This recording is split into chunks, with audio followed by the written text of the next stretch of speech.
Denmark is ramping up its military presence in the Greenland with a series of some high-intensity exercises this summer. We have the support from the rest of NATO. We need to be permanent present. We need to be strong on surveillance. There's a country in Europe with fewer people than New York City that just quietly started giving the Kremlin a strategic headache: Denmark. Most people picture wind turbines, bicycles, and a lot of very calm people drinking coffee in minimalist kitchens. Not exactly the image of a geopolitical troublemaker. But over the last few years, something strange has happened. This small Nordic country has started punching far above its weight in Europe's security game. It's spending more on defense than most NATO members. It's helping arm Ukraine at a level that shocked military analysts. And it controls a narrow strip of water that Russia suddenly cannot ignore. Because if you want to leave the Baltic Sea, you have to sail past Denmark, which means a country of about 6 million people now sits on one of the most important naval choke points in Europe. And lately, Copenhagen has been acting like it knows it. Russia has noticed. The Baltic has noticed. NATO has definitely noticed. And the result is something you don't usually associate with Denmark. Strategic disruption. Not loud, not theatrical, just a series of moves that quietly change the map. And to understand why this is making Moscow uncomfortable, you have to start with a decision Denmark made that surprised almost everyone. For years, Denmark followed the same pattern as many European countries: stable economy, small professional military, defense spending that hovered around NATO's famous 2% of GDP guideline. It wasn't controversial, it wasn't dramatic, it was normal. Then Russia invaded Ukraine, and suddenly normal stopped feeling very safe. Across Europe, governments started rethinking their military budgets. Germany announced a massive defense fund. Poland began one of the largest military expansions on the continent. Finland and Sweden joined NATO. Denmark looked at the same situation and decided something else entirely. Instead of slowly increasing defense spending, they hit the accelerator. In February 2025, Copenhagen announced a massive acceleration fund. 50 billion Danish kroner, roughly $7 billion.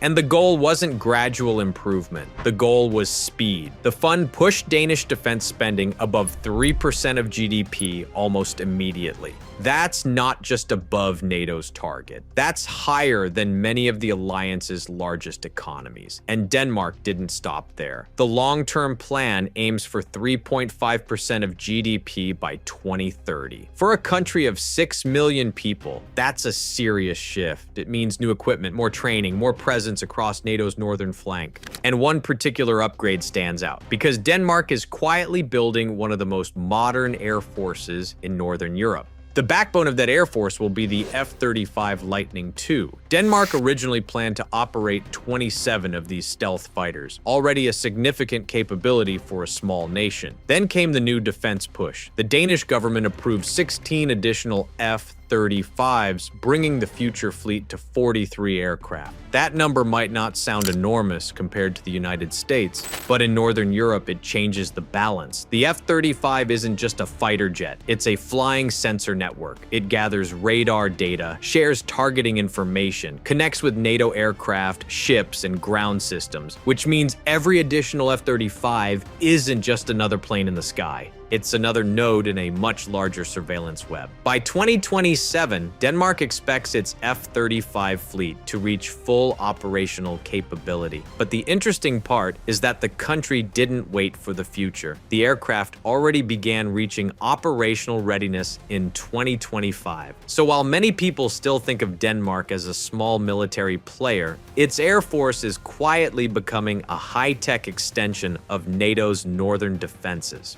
And that matters because of where Denmark sits on the map, right between the Baltic Sea and the North Atlantic. Which brings us to the next reason Moscow has started paying closer attention. Because Denmark doesn't just have modern fighters, it has geography. And geography can be just as powerful as weapons. Look at a map of Northern Europe. You'll see the Baltic Sea tucked between Scandinavia, Poland, the Baltic states, and Russia. Now follow that water west. Eventually it narrows into a set of straits between Denmark and Sweden, the Great Belt, the Öresund, the Skagerrak further north. These narrow passages are the only maritime gateway between the Baltic Sea and the wider Atlantic world. If you are the Russian Baltic Fleet based in Kaliningrad or St. Petersburg, those straits matter a lot because every major naval movement out of the Baltic has to pass through them. And those straits sit directly next to Danish territory. For decades, that geography was important. Now it's becoming critical because the Baltic Sea has changed. Finland joined NATO. Sweden joined NATO. The Baltic states are already NATO members.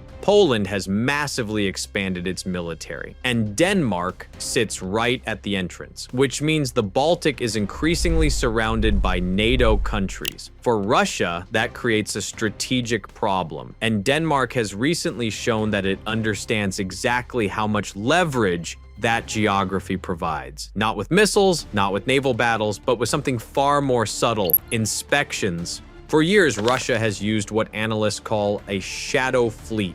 Older oil tankers, often poorly insured, sometimes registered under complicated ownership structures. These ships help move Russian oil around sanctions and price caps imposed after the invasion of Ukraine. And a significant number of those tankers pass through the Baltic Sea, which means eventually they pass near Danish waters. In October 2025, Denmark began increasing inspections of these vessels near Skagen, a strategic anchorage at the top of the Danish peninsula. On paper, these inspections are legal: maritime safety checks, insurance verification, environmental compliance, routine procedures in international shipping. But when you apply them to aging tankers operating under sanctions, the effects can be significant. Ships get delayed, routes become uncertain, insurance questions appear. Suddenly, a quiet bureaucratic process starts interfering with a major revenue stream. Russia earns billions each year exporting oil through maritime routes. Interrupting even a small part of that flow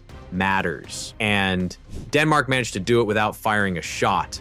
No naval blockade, no dramatic confrontation, just paperwork, which is the kind of move that tends to frustrate governments far more than loud military gestures, because it's difficult to escalate against a customs inspection. And this is where Denmark's strategy becomes particularly interesting. It isn't just investing in its own military, it's also become one of the most aggressive supporters of Ukraine. In fact, relative to its economy, Denmark is now one of the largest contributors in the entire world. And the way it delivers that support is changing how military aid works. If you look at the raw numbers, Denmark's support for Ukraine is impressive. If you look at it relative to the size of the country, it becomes something else entirely. Denmark has committed more than 8 billion euros in military aid to Ukraine since the full-scale invasion began. Add civilian assistance, reconstruction funds, training programs, and long-term commitments, and the total climbs even higher. But the number that caught analysts' attention isn't the total, it's the percentage.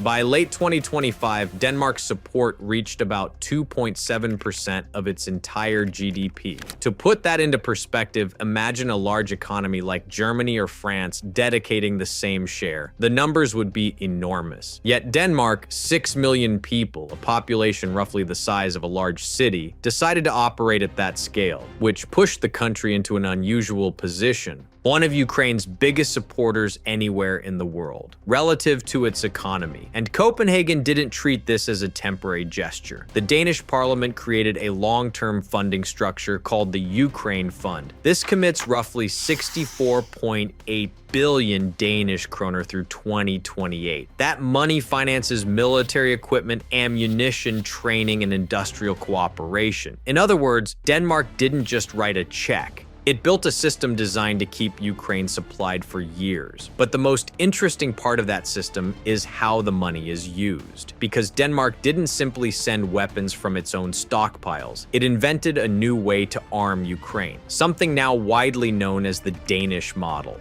The logic behind the Danish model is surprisingly simple. Instead of sending equipment from Western warehouses, Denmark uses its funding to buy weapons directly from Ukrainian defense companies. The weapons are built inside Ukraine. They are delivered to Ukrainian forces, and the production happens much faster than traditional Western procurement cycles. This solves a problem that has frustrated military planners since the early months of the war. Western weapons factories operate on long timelines, complex approval processes, industrial bottlenecks, waiting lists that stretch years into the future. Ukraine, meanwhile, already had a large defense industry. Factories capable of producing drones, artillery systems, armored vehicles, and ammunition. What they often lacked was capital. The Danish model closes that gap. Instead of waiting for equipment to travel across half the world, Ukraine builds more of what it needs locally. Money from NATO countries, production inside Ukraine, weapons reaching the front faster. It's such a practical solution that other countries have started looking at it as a template, which is not something you hear very often about Danish military policy, but it fits a pattern. Denmark tends to operate quietly, then suddenly introduce a mechanism that makes everyone else think, why didn't we do that sooner? And while the funding system attracts attention, Denmark has also delivered something much more visible: actual hardware. One of the most significant contributions came in the air. Denmark became the first country to donate F-16 fighter jets to Ukraine. For decades, the F-16 has been one of the most widely used Western combat aircraft. Fast, reliable, flexible, and capable of launching a wide range of precision weapons.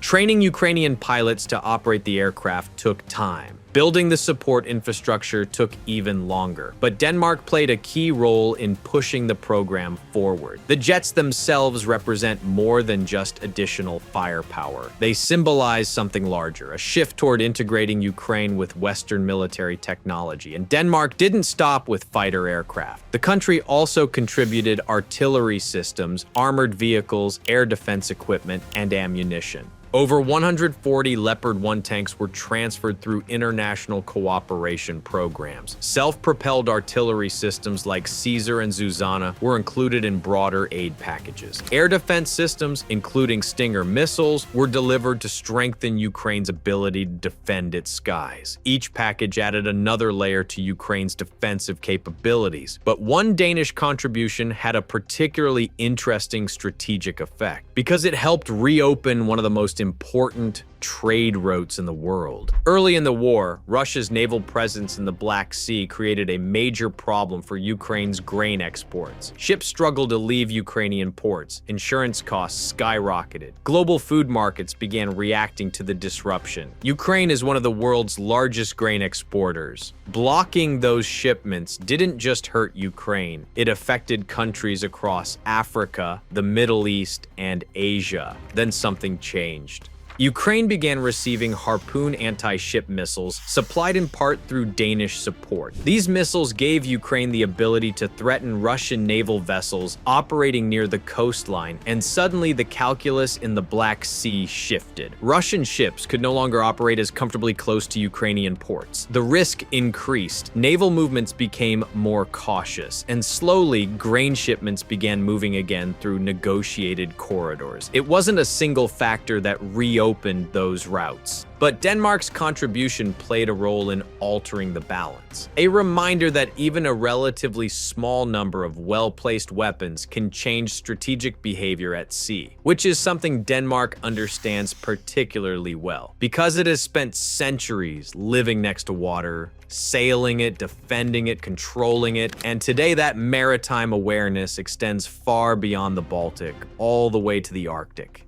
There's another region where Denmark's role suddenly looks a lot more important than most people realize: the Arctic. For a long time, the Arctic was treated as a distant frontier. Ice, research stations, occasional submarine patrols. Interesting for scientists, but rarely the center of global military conversations. That era is ending. Melting ice is opening new shipping routes. Energy resources are becoming easier to reach, and great powers have started paying closer attention to the top of the world. Russia has been expanding its Arctic military infrastructure for years. New bases, airfields, radar stations stretching across the northern coastline.